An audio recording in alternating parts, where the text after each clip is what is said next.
রবীন্দ্রনাথের কথা একটা সময়ে একটা প্রতিক্রিয়া। সব সময়ে যে এই প্রতিক্রিয়া তাঁর ছিল তা নয়। কারণ ঊনবিংশ শতাব্দী থেকে হয়তো হাজার বছর ধরেই হয়তো বাঙালি যে বিবর্তিত হয়ে এসেছে তার সম্বন্ধে রবীন্দ্রনাথের কখনো নেতিবাচক কথা বলেইছেন, নেতিবাচক অভিজ্ঞতা থেকে। আবার হয়তো আশাও করেছেন শুধু বাঙালি নয়, সমস্ত মানুষের ওপর বিশ্বাস রেখেছেন। আপনারা জানেন শেষ বক্তৃতা সভ্যতার সংকট, তাতে বলেছিলেন যে মানুষের ওপর বিশ্বাস হারানো পাপ।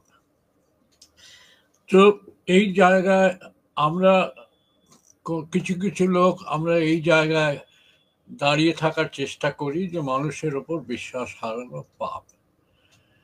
এটা ঠিক যে এই উপমহাদেশে যে ইতিহাস, ঔপনিবেশিক ইতিহাস, তারপরে তথাকথিত স্বাধীনতা, যার সঙ্গে দেশভাগটা জুড়ে দেওয়া হলো, এবং তার ফলে ভারতের দুই প্রান্তের হিন্দু মুসলমান দুই গোষ্ঠীর ওপরেই ভয়ঙ্কর একটা বিপদ নেমে এলো।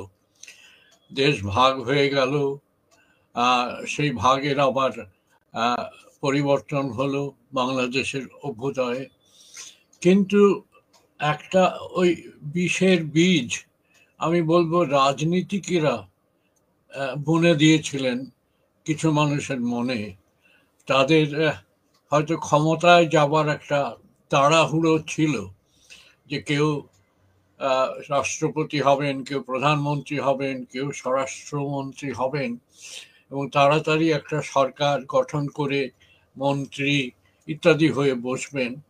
তার ফলে দেশভাগ তারা মেনে নিলেন দ্বিজাতি তত্ত্বের ভিত্তিতে, দুই ধর্ম দুই জাতি। ব্যাপারটা বাস্তবে তো রইল না, কারণ ভারতেও মুসলমানরা থেকে গেলেন, পাকিস্তানেও এখনো কিছু শিখ এবং হিন্দু আছেন, এবং এদের একটা বিপন্নতার মুখে রেখে, আমি বলবো রাজনৈতিক বিপন্নতার মুখে রেখে, এই দুটো দেশ রাষ্ট্র